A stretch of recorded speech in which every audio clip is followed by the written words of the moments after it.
बग्गा साहब से करते हैं मुलाकात। सर गुड मॉर्निंग, स्वागत है आपका। बड़ी अहम बैठक है आज रात फेड की अमेरिका में, तो पहले उसी से शुरुआत करता हूँ।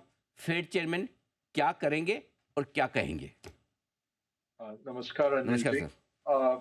ओवरऑल देखें तो मार्केट, बॉन्ड मार्केट ज्यादा ऑप्टिमिस्टिक है और वही डर है मार्केट के लिए, क्योंकि बॉन्ड मार्केट अमेरिका का 3 रेट कट दिखा रहा है। आज की बैठक वो वाली बैठक होती है जो हर 6 महीने डॉट प्लॉट फेड निकाल के आते हैं। तो डॉट प्लॉट या एससीपी जो उनका इकोनॉमिक प्रोजेक्शंस है वो आएगा। हमें डर ये है कि डॉट प्लॉट में वो कहेंगे कि एक रेट कट हमें दिखता है इस साल में। मार्केट उम्मीद लगाए बैठे हैं कि 3 रेट कट आएंगे। क्या रिस्क देख रहा है मार्केट कि ग्लोबल रिसेशन ना आ जाए ट्रम्प के ट्रेड वॉर से, अमेरिकन रिसेशन ना आ जाए ट्रम्प के फेडरल जो डोज है उसके फेडरल एम्प्लॉयज के कट करने से या फेडरल खर्चा कम करने से। अमेरिकन रिसेशन आ सकता है, ट्रम्प के ट्रेड वॉर से ग्लोबल रिसेशन आ सकता है। तीसरा, इन्फ्लेशन बढ़ सकती है। ट्रम्प के टैरिफ जब अप्रैल 2 को रेसिप्रोकल टैरिफ आते हैं उससे इन्फ्लेशन का खतरा है और फेड कहीं रेट कट की जगह रेट हाइक पे ना विवश हो जाए साल के अंत तक। तो ये 3 बड़े रिस्क हैं बाजार के सामने। क्या देखा जाएगा? 99% चांस अनिल जी यही है कि रेट कट तो नहीं होगा, आज पॉज में रहेंगे। दूसरा, वो यही कहेंगे कि ट्रम्प की एडमिनिस्ट्रेशन के अभी 60 दिन हुए हैं, तो अभी हम देख रहे हैं कि किस तरह से वो आगे बढ़ रहे हैं, तो मॉडलिंग कर रहे हैं। और क्योंकि टैरिफ्स पे इतना अनसर्टेनिटी है, हम थोड़ा और डेटा चाहेंगे, तो डेटा ड्रिवन रहेंगे। सबसे अहम बात क्या रहेगी? डॉट प्लॉट तो एक चीज दिखाएगा, उसमें इन्फ्लेशन बढ़ेगा हल्का सा, जीडीपी का में गिरावट दिखाएंगे, अनएम्प्लॉयमेंट में थोड़ी बढ़ोतरी कर सकते हैं। और चौथा ये है कि रेट कट्स में एक दिखाएंगे 3 के बनिस्पत, जो मार्केट 3 सोच के बैठा है। बट सबसे अहम बात रहेगी वो क्या कहते हैं इन्फ्लेशन बनाम ग्रोथ के बारे में। अगर वो कहते हैं कि इन्फ्लेशन काबू में दिख रही है और गिरते आ रही है, यहाँ से हमें बड़ी तेजी से बढ़ती नहीं दिख रही, इसलिए हम ग्रोथ पे फोकस करना चाहेंगे, वो बहुत पॉजिटिव रहेगा, मार्केट्स दौड़ जाएगा। अगर ये बयान आ जाए कि हम ज्यादा ग्रोथ पे अब फोकस करेंगे अनसर्टेनिटी के चलते। अगर वो कहते हैं कि बैलेंस्ड है इन्फ्लेशन और ग्रोथ के बीच में, अभी हम पॉज पे हैं, डेटा ड्रिवन है, तो थोड़ा न्यूट्रल है।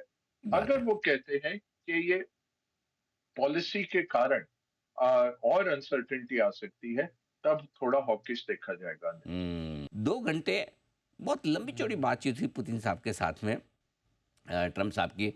सर इसके क्या मतलब निकाले जाए और क्या ये समझा जाए कि युद्ध खत्म हो रहा है? और ऐसी सिचुएशन में क्या कुछ कच्चा तेल सोना, कैसे देख रहे हैं आप?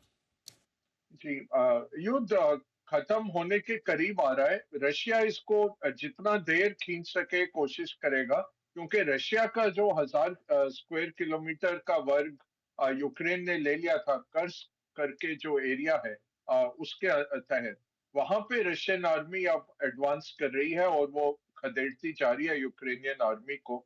तो वो चाहेंगे जितना रशिया का हिस्सा यूक्रेन ने लिया था नेगोशिएशन से पहले, वो उनको हासिल हो जाए। दूसरा, ट्रम्प तो कह रहे हैं कि जल्दी से हो जाए युद्ध विराम, तो आगे बढ़ा जाए, चाइना असली खतरा है। पुतिन ये जानते हैं, तो वो जल्दी ट्रम्प को विक्ट्री नहीं हासिल होने देंगे जब तक पुतिन को 2-3 चीजें ना मिल जाएं। एक, उनको गारंटी चाहिए कि यूक्रेन बहुत जबरदस्त आर्मी नहीं रखेगा। दूसरा, वो कहेंगे कि नेटो में कभी भी यूक्रेन ना आए, ये गारंटी आप मुझे दीजिए। नेटो के जो बॉर्डर्स हैं वो फ्रीज करिए। तीसरा, वो अभी जो करार हुआ है 30 दिन के लिए, उसमें कहा है कि एनर्जी और इंफ्रास्ट्रक्चर पे अटैक नहीं होगा। यूक्रेन अब ड्रोन्स के थ्रू रशिया के ऑयल रिफाइनरीज पे भी अटैक कर रहा है, यहाँ तक कि मॉस्को में अपार्टमेंट्स में भी यूक्रेनी ड्रोन्स पहुंच गए और कुछ लोग हताहत हुए उसमें। तो अब 30 दिन के लिए ये सीज फायर की बात कर रहे हैं, बट स्थायी तौर पे सीज फायर में एक तो यूरोप चाहेगा कि एक पीस कीपिंग आर्मी रहे दोनों के बॉर्डर के बीच में। ट्रम्प चाहते हैं कि कुछ हिस्सा यूक्रेन का जो पुतिन के कब्जे में है वो दे के बात निपटाई जाए, ताकि चाइना पे वो फोकस कर सके, इंडो पैसिफिक में फोकस लौट के आ जाए, और साथ में अमेरिकन कंपनीज को रशिया में ट्रेड करने के लिए मौके मिल जाए। तो थोड़ा पेचीदा है, इतना आसान नहीं है। पुतिन मंझे हुए खिलाड़ी है। ट्रम्प भी कोशिश करेंगे कि अमेरिका के लिए अच्छा एक सौदा हो जाए। और यूक्रेन का रिकंस्ट्रक्शन बहुत जबरदस्त है अनिल जी। 200-300 बिलियन डॉलर का रिकंस्ट्रक्शन का बजट आएगा, जो रशिया का एफएक्स रिजर्व सीज किया हुआ है यूरोप यूरोप ने और अमेरिका ने। तो वो यूक्रेन के रिकंस्ट्रक्शन में लगेगा, वो बहुत पॉजिटिव हो जाता है मार्केट्स के लिए, मेटल्स के लिए, मटेरियल कंपनियों के लिए। कंस्ट्रक्शन कंपनियां जो अमेरिका की हैं, वो सब आ जाएंगी। जैसे इराक में हमने देखा था कि इराक के रिकंस्ट्रक्शन में अमेरिकन कंपनीज को कॉन्ट्रैक्ट मिले थे।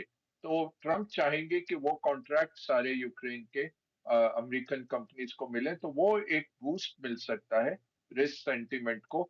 इसके चलते सोने में थोड़ी गिरावट आ सकती है। जैसे मृत्युंजय बोले, अभी तो बढ़ता जा रहा है सोना। 2025 का जो टारगेट था ज्यादातर ब्रोकरेजेस का 3000 से 3100 का था। बगा साहब, एक महीने बाद एफआईज की तरफ से कैश मार्केट में खरीदारी का आंकड़ा दिखा है। वायदा कारोबार में भी थोड़ी उनकी शॉर्ट कवरिंग और खरीदारी लौटी है।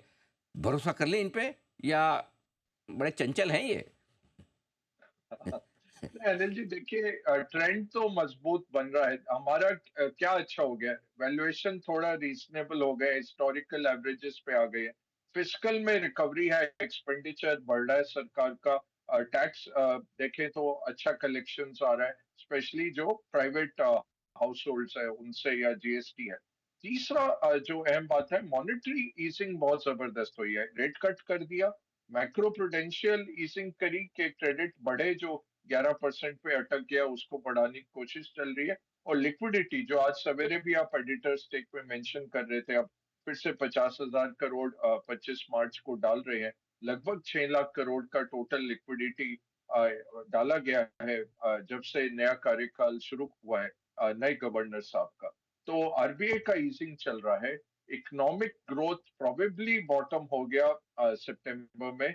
कॉर्पोरेट अर्निंग्स का बॉटम दिसंबर में हो गया, नहीं तो मार्च तक पूरी उम्मीद है कि ये तिमाही रहेगा बॉटम का और यहाँ से बढ़ेगा। तो ओवरऑल अट्रैक्टिवनेस बढ़ गया। उसके सामने रुपया अब ठहराव में है। और देख रहे हैं कि डॉलर वीक हो रहा है। 109 से डॉलर इंडेक्स 103 पे आ गया और नीचे जाएगा। अभी हेल्ड अप है सेफ हेवन बाइंग से, यूक्रेन वॉर ये सब चीजों में और ट्रम्प के टैरिफ में सेफ हेवन बाइंग चल रही है डॉलर की। अदरवाइज जो ट्रम्प चाहते हैं कि डॉलर वीक हो ताकि उनका मैन्युफैक्चरिंग और एक्सपोर्ट कॉम्पिटिटिवनेस बढ़े। तो वो डॉलर अग्रसर रहेगा नीचे जाते हुए, रुपए को फायदा है। डॉलर नीचे आता है, इमर्जिंग मार्केट फ्लोज बढ़ते हैं। इमर्जिंग मार्केट में हमारा 10 से 12% का मार्केट शेयर रहता है। और अगर आप देखें क्रॉस जिस तरह से मार्केट्स की हालत हो रही है, इंडोनेशियन मार्केट अनिल जी कल 7% डाउन था, 14% डाउन है 1 जनवरी से। वहां आज बैंक ऑफ इंडोनेशिया की बैठक भी है।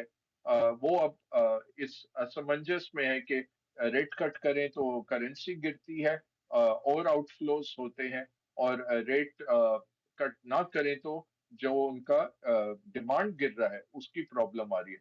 हमारे यहाँ देखें तो जो डोमेस्टिक फ्लोज आते रहे और जिन्होंने होल्ड किया मार्केट को, उन्होंने इंडोनेशिया जैसा 14% गिरने से बचाया मार्केट को। दूसरा, हमारा इकोनॉमिक रिकवरी बहुत स्ट्रांग है। तीसरा, जो अब फसल कट के जो पैसा आने वाला है अप्रैल से, बैसाखी भी आ रही है, सारा फसल अब जो पैसा आएगा रूरल इकोनॉमी में, डिमांड बढ़ने की बहुत गुंजाइश है। और जो टॉप 10% का कंजम्पशन चल रहा है इंडिया में, वो बहुत सुदृढ़ है।